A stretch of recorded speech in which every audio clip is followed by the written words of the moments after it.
Lesson 3. Persuasive Text. Genre. Persuasive text, such as these campaign advertisements, seeks to convince the reader to think or act in a certain way. Text focus. Persuasive techniques are techniques an author uses to try to convince readers to think or act in a certain way. They might include using strong wording, catchphrases, promises, and emotional appeals. Vote for Me by Pamela Zarn. A class election debate is not the only method candidates have to convince other students to vote for them.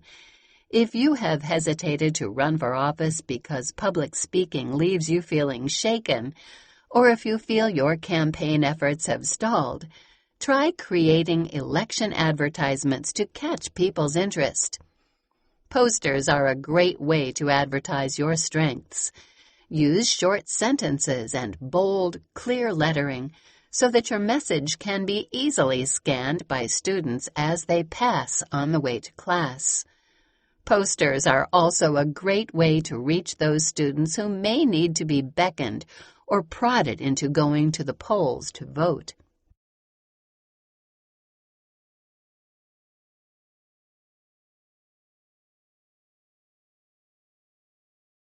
Read the campaign posters below and on page 104. Think about how the candidates' posters persuade you to vote for them. How do the techniques differ from a commercial on television? Everybody loves pizza. Wouldn't you like pizza for lunch every day? If you vote for Natasha, our cafeteria will never be without pizza again. If you like pizza, vote Natasha. The candidate provides a call to action. It is short and punchy. A few words are better than a paragraph. The poster is decorated with an eye-catching image of a pizza, which helps to associate the candidate with something kids like. She makes a promise. You should ask yourself if it is an exaggerated promise. She makes a generalization. She asks a question with emotional appeal. Most ads want you to feel before you think.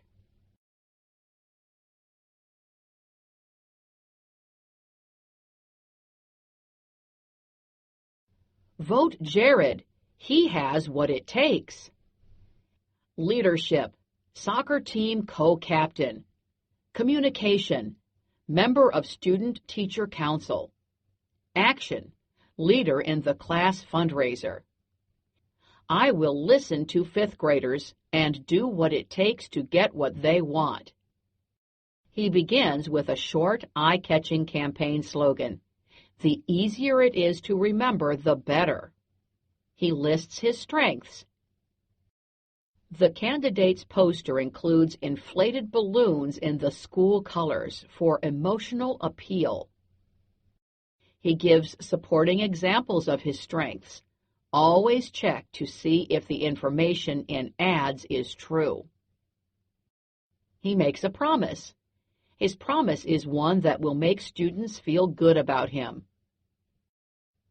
Whom would you vote for?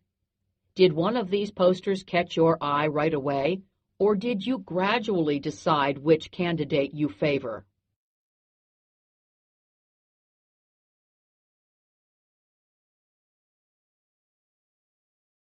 Compare texts.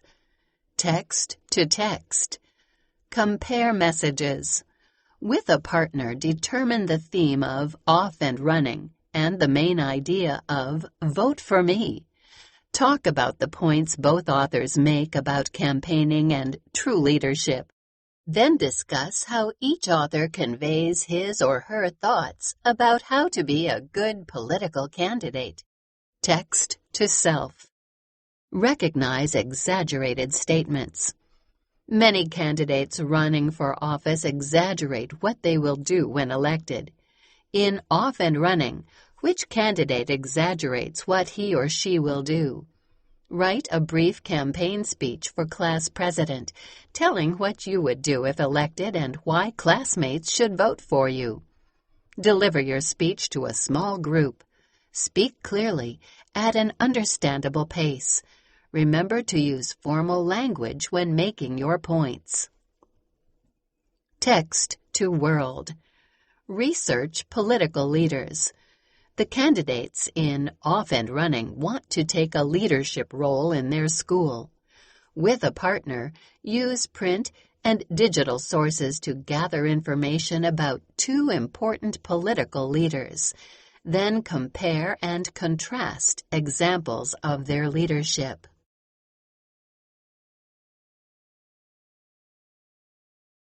Grammar.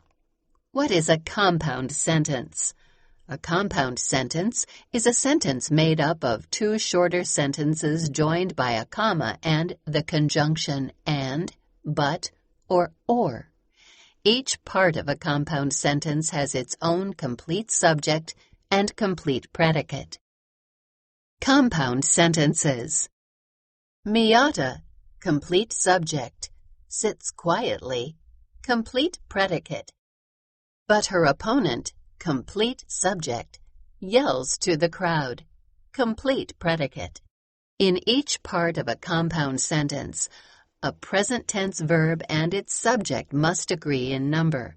This agreement is known as subject-verb agreement. Two boys, plural subject, scuffle, plural form of verb, and Rudy, singular subject, hollers, singular form of verb, at them. Try this. Find the errors in these compound sentences, which do not contain proper subject-verb agreement. Where should commas be placed? Write the sentences correctly on another sheet of paper. 1. Miyata presents her plan and students clap. 2. Anna and Carlos disappoints Miyata and she feels sad. 3. Some boys chew gum but no one stop them.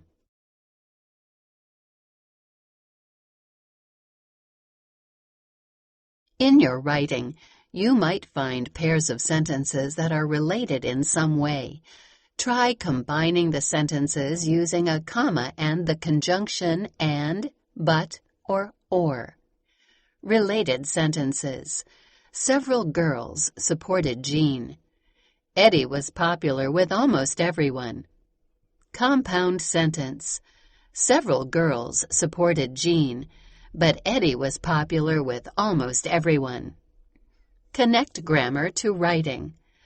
As you revise your dialogue piece this week, look for related sentences that you can rewrite as compound sentences, using a comma and the conjunction and, but, or. Be sure to use proper subject-verb agreement.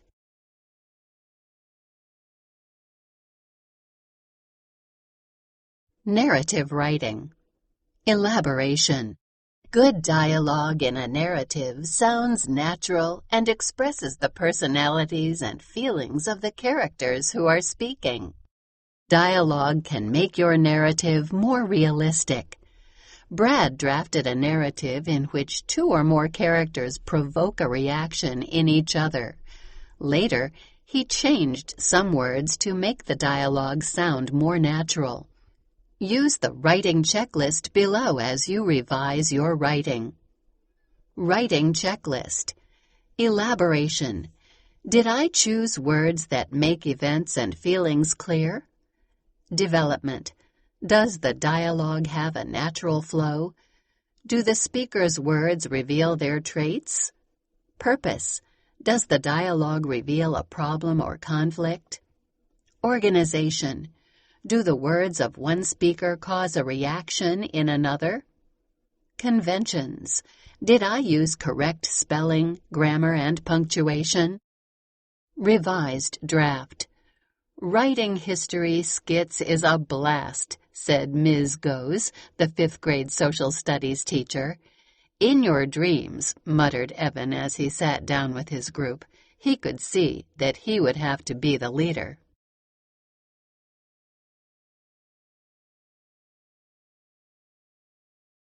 Final copy. History Superhero by Brad Baumgartner. Writing history skits is a blast, said Ms. Goes, the 5th grade social studies teacher. In your dreams, muttered Evan as he sat down with his group. He could see that he would have to be the leader. Okay, let's decide who will be. How about George and Martha Washington? That is so pathetic, said Derek, who thought everything was pathetic and who rarely smiled. Khalil yawned. Nothing interested him except superheroes. Jolene sketched in her notebook and didn't look up. Wait, said Evan. How about making George a superhero with secret powers that no one knows about, not even Martha? Jolene could be Martha and Khalil could be George. Okay, said Khalil. I could go with that. Jolene stopped sketching and looked up. Best of all, Derek actually smiled. Maybe Ms. Gose had been right. It was starting to look like writing the history skit would be a blast after all. Reading as a writer. How does Brad show his characters' personalities? What kinds of dialogue could help your narrative show more about your characters? In my final paper, I changed my characters' dialogue to sound more realistic.